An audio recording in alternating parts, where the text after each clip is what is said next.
Radio Karoual, le journal, présentation Yannick Sommet. Au sommaire de ce journal de midi du lundi 26 mai 2025. Le Premier ministre Jean-Emmanuel Ouédraogo à l'écoute du représentant spécial du secrétaire général des Nations Unies. Une dame sauvée par les neurochirurgiens du centre hospitalier universitaire régional de Waiguia après avoir pris une pioche dans la tête. Le district de football d'Isseno lance ses activités à travers une coupe format championnat. Et en fin d'édition, on retrouve la chronique Société de Ismaël Konfé qui revient sur la circulation des usagers sur la route. Bonjour à tous et merci de suivre à chaque instant la radio Kaoural. Et ceci dit, on ouvre ce journal par cette actualité. Le Premier ministre Rintalba Jean-Emmanuel Ouédraogo a accordé une audience au représentant spécial du secrétaire général des Nations Unies et chef du bureau des Nations Unies pour l'Afrique de l'Ouest et le Sahel, Leonardo Santos Simao, le vendredi 23 mai 2025 à Ouagadougou. Après le Premier ministre, le représentant spécial a rencontré une délégation des ministres conduite par le ministre des Affaires étrangers, de la coopération régionale et des Burkinabés de l'extérieur Karamoko, Jean-Marie Traoré, ainsi que les représentants de la société civile. Et nous avons les détails avec Ismaël Konfé. Se renseigner sur l'évolution de la situation et voir aussi dans quelle mesure les Nations Unies peuvent soutenir les efforts pour améliorer les conditions de vie des populations. Telle était la mission du représentant spécial du secrétaire général des Nations Unies et chef du bureau des Nations Unies pour l'Afrique de l'Ouest et le Sahel, Leonardo Santos Simao. Le Premier ministre du Burkina a saisi cette occasion pour lui faire le point des actions engagées dans le cadre de la reconquête du territoire ainsi que de l'offensive agricole. Il a aussi souhaité que l'Organisation des Nations Unies durcisse le ton face à certains pays qui parrainent le terrorisme. Avec la délégation conduite par le ministre en charge des Affaires étrangères, Leonardo Santos Simao a salué la tenue réussie de la réunion à Bamako entre la Confédération des États de l'Alliance du Sahel et la Communauté économique des États de l'Afrique de l'Ouest, CEDEAO, et appelé à la coordination des efforts pour combattre le terrorisme. À l'issue des rencontres, Leonardo Santos Simao a réitéré l'engagement des Nations Unies en coordination avec ses partenaires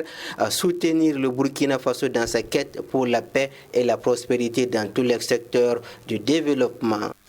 Toujours à Ouagadougou, mais le samedi 24 mai 2025, les députés de l'Assemblée législative de transition ALT ont renvoyé l'examen des projets de loi portant organisation judiciaire et code de procédure pénale. Et nous avons les raisons dans cet élément de Haruna Maïga.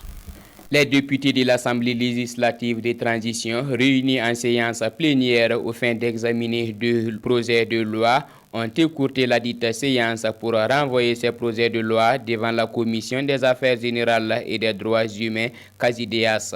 Il s'agit du projet de loi portant organisation judiciaire au Burkina Faso et celui portant code de procédure pénale. Suite à des échanges avec le gouvernement et la Commission des Affaires générales institutionnelles et des droits humains CASIDEAS, et compte tenu du nombre d'amendements et de leurs éventuels impacts sur la cohérence d'ensemble des deux textes, je propose que ces deux textes soient renvoyés devant la Commission conformément aux dispositions de l'article 65 alinéa 1 et 2 du règlement intérieur, a justifié Dr Ousmane Bougma qui présidait la séance. Président de l'Assemblée législative de transition, le président Dr Ousmane Bougma informe ainsi que conformément aux dispositions y référées du règlement intérieur de l'ALT, le gouvernement a déposé des amendements aux deux projets de loi, objet de discussion ce jour. On prépare à cette plénière le président de l'Assemblée législative de transition, Dr Ousmane Bougma, les députés et le personnel parlementaire. Un représentant du gouvernement, en l'occurrence le ministre de la Justice et des Droits humains, chargé des relations avec les institutions, le garde des Sceaux et Dasso Rodrigue Bayala, était aussi à l'hémicycle. Et on ouvre la page arrestation dans ce journal et nous commençons à Koudougou où la brigade territoriale de gendarmerie a procédé au démantèlement d'un réseau de trafic de boissons alcoolisées impropres à la consommation dans la même ville et ses environnants. Cette opération a mis aux arrêts 3 individus les 23 et 24 avril 2025 et nous avons les détails de cette saisie avec Mahmoudou Diallo. Le 23 avril 2025, la gendarmerie de Koudougou, alertée par des informations émanant des citoyens vigilants, a procédé à l'arrestation de 2 individus à bord d'un tricycle qui transportait des boissons alcoolisées frélatées. Le principal suspect, considéré comme le cerveau du réseau, a été pris en flagrant délit avec son complice. Une partie de la marchandise transportée appartenait à un commerçant bien connu pour ce type d'activité illégale dans la ville. Les enquêtes élargissent leur investigation jusqu'au village de Latou, à une dizaine de kilomètres sur l'axe Koudougou-Imasgo. Leur ont permis d'appréhender un autre suspect également impliqué dans la vente de ces produits dangereux. Les perquisitions menées à leur domicile ont permis de mettre la main sur 253 cartons de boissons impropres à la consommation pour une valeur totale de 3 289 000 francs CFA ainsi que 25 cartouches de cigarettes évaluées à 112 000 francs CFA. La gendarmerie nationale a salué la collaboration citoyenne qui a permis ce coup de filet tout en encourageant la population à rester vigilante et à signaler tout comportement suspect en contactant les numéros verts 10 10 16 et le 17. Et à Waiguia, le 23 mai dernier, un jeune homme âgé de la vingtaine a enseigné des coups et blessures volontaires sur sa belle-sœur jusqu'à transpercer la tête de cette dernière avec une pioche.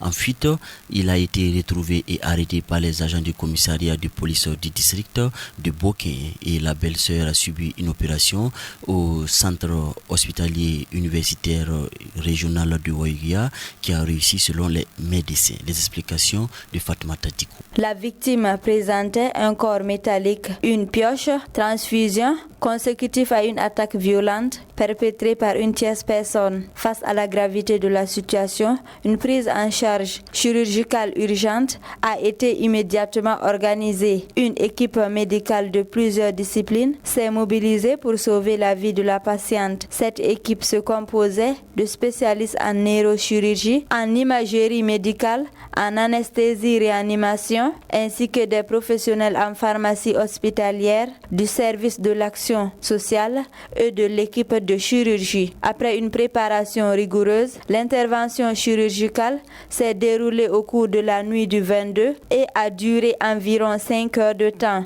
Grâce à la coordination efficace des équipes médicales et de la technicité de l'intervention, l'opération s'est déroulée dans de bonnes conditions. Les suites opératoires sont simples et rassurantes. La patiente est actuellement consciente et placée sous surveillance médicale. Foot, basket, handball, judo, cyclisme, le sport.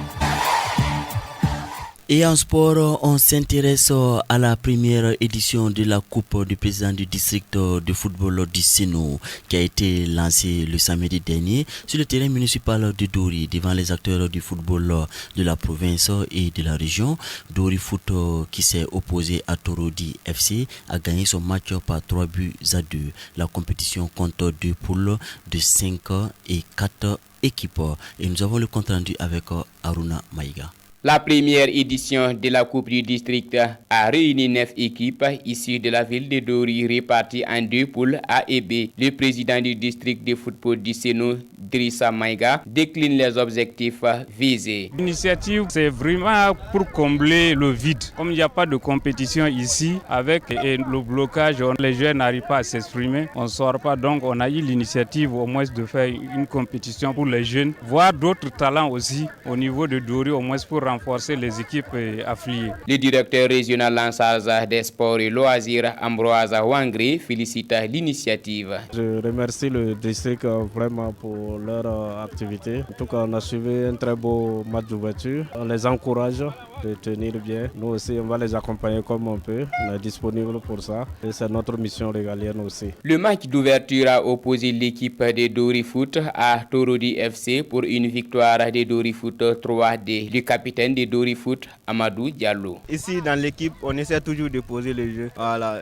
On sait bien que c'est pas très performant actuellement, mais avec le temps, ça va aller de l'avant. Donc c'est ça, on a essayé d'appliquer un peu dans le jeu et ça a marché. Le capitaine de Torodi FC, Mamoudou Djibril Diallo, pointe du doigt l'arbitrage, mais a bon espoir pour les prochains matchs. Bon, en tout cas, le match, ça s'est bien passé, mais on a perdu le match. Mais le dernier contre-attaque qu'ils ont fait souffler, donc on devait laisser le match, ça a fini avant de souffler. Donc c'est ça qui m'a découragé. Sinon, le match, il n'y a pas de problème. La compétition se déroule pendant un mois, du 24 mai au 25 juin 2025. Et on termine ce midi info par la chronique société. La sécurité routière est une affaire de tous. En effet, sur nos routes, on assiste souvent à une course entre les engins à 2 roues, 3 roues et de plus en plus entre les charrettes. Cette course peu appréciée a fait souvent des victimes, d'où son aspect interpellateur. La chronique société est signée Ismaël Confi.